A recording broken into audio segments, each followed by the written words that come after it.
அனைவருக்கும் மதிய வணக்கம். இன்றைக்கு சட்டத்தை பற்றி தெரிந்து கொள்வதற்காக குழந்தைகளுக்கான இலவச கட்டாய கல்வி உரிமை சட்டம் 2009 அந்த சட்டத்தை பற்றி இன்றைக்கி பார்க்கலாம். இப்போ இந்த சட்டத்தை பொறுத்தளவுக்கு பிரிவு 39 பிரிவுகள் இருக்குது. ஒரு ஷெட்யூல் சொல்லியிருக்கிறாங்க.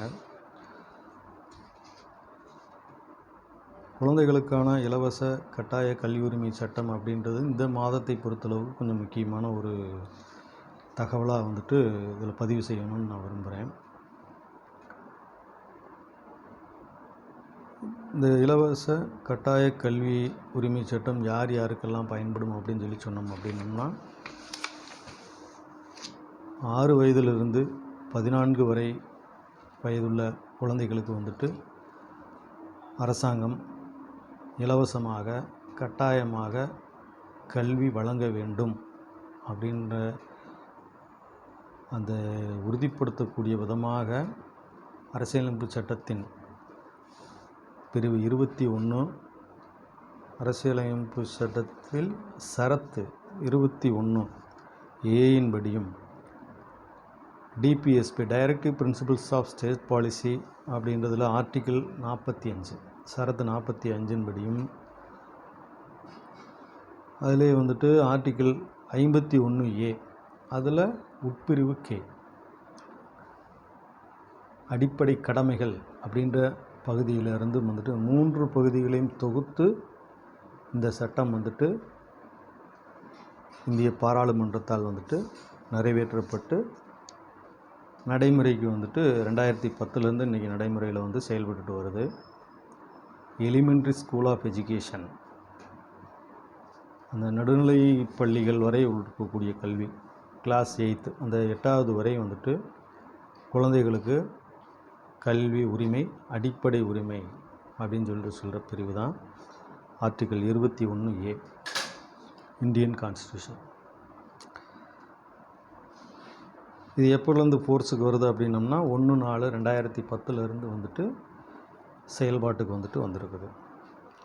சரி, இது என்ன இப்போ பார்க்கணும் அப்படின்னு சொன்னோம் அப்படின்னா இது எதுக்கெல்லாம் பொருந்தும் அப்படின்னா ப்ரைவேட் ஸ்கூல்ஸ் எல்லாத்துக்குமே ஒரு 25% சீட்டை ரிசர்வ் பண்ணி வைக்கணும். யாருக்காக? வீக்கர் செக்ஷன் என்று சொல்லக்கூடிய நபர்களுக்காகவும் டிஸ்அட்வான்டேஜ்டு குரூப் இந்த இயலாமையில் இருக்கக்கூடியவர்கள் டிஜி அப்படின்னு சொல்கிற அந்த வகையினருக்காக ஒதுக்கப்பட்டு அவர்களுக்கு கல்வி வழங்கப்பட வேண்டும் அப்படின்று சொல்லக்கூடிய சட்டம்தான் இந்த குழந்தைகளுக்கான இலவச கட்டாய கல்வி உரிமை சட்டம். இந்த சட்டத்தை பொறுத்தளவுக்கு இப்போ என்னென்ன சொல்லியிருக்குது அப்படின்னோம்னா duties of appropriate government local authorities and parents. Government அதனுடைய கடமைகள் என்ன, அரசாங்கத்தினுடைய கடமைகள் என்ன, உள்ளாட்சி அமைப்புகளுடைய கடமைகள் என்ன, குழந்தைகளை பெற்றெடுத்த பெற்றோர்களுக்கான கடமைகள் என்ன அப்படின்றத பற்றி 6லேருந்து 11 பிரிவுகள் வரைக்கும் சொல்லுகிறது. அந்த ஸ்கூலினுடைய பொறுப்புகள் டீச்சர்களுடைய பொறுப்புகள் அப்படின்றத பற்றி 12லேருந்து ஏறக்குறைய 28 பிரிவுகளின் வரைக்கும் சொல்கிறாங்க. ஏன்னா ஸ்கூல் எப்படி இருக்கணும், ஸ்கூலில் ஏதாவது அவங்களுக்கு ஃபீஸ் கேட்கலாமா அல்லது வேறு வகையில் நீக்கம் பண்ண முடியுமா அப்படின்றத பற்றிலாம் அதை பற்றி சொல்கிறதுக்கான பிரிவுகள். சரி, இதனுடைய இந்த வருடத்திற்கான இந்த இலவச கட்டாய கல்வி உரிமை சட்டத்தின்படி 2025-2026 கல்வி ஆண்டிற்கான பதிவுகள் அந்த ரெஜிஸ்ட்ரேஷன் ஆன்லைனில் தொடங்கியிருக்கிறாங்க. 22/4/2025 20/5/2025 வரை ஆன்லைனில் பதிவு செய்யலாம். எந்த வயதுக்கு உட்பட்ட குழந்தைகளுக்கு பதிவு செய்ய முடியும் அப்படின்னு சொன்னால் 1/8/2021 முதல் 31/7/2022 வரை பிறந்த குழந்தைகள் இந்த வருடத்திற்கான பதிவில் பதிவு செய்யலாம் கல்வி உரிமை சட்டத்தின்படி. இப்போ அதற்கான ஆவணங்கள் என்னென்ன பதிவு செய்வதற்கு அப்படின்னு சொல்லி சொன்னோம்னா, புகைப்படங்கள் வந்துட்டு குழந்தையினுடைய புகைப்படம் வந்துட்டு வேணும். 2வது குழந்தையினுடைய பிறப்பு சான்றிதழ் வேணும். 3வது குழந்தைக்கான வந்துட்டு சாதி சான்றிதழ் கம்யூனிட்டி சர்டிஃபிகேட் வேணும். இருப்பிடச் சான்றிதழ் நேட்டிவிட்டி சர்டிஃபிகேட் வேணும். வருமான சான்று இன்கம் சர்டிஃபிகேட் வேணும். பெற்றோர்களுக்கான ஆதார் அட்டைகள்.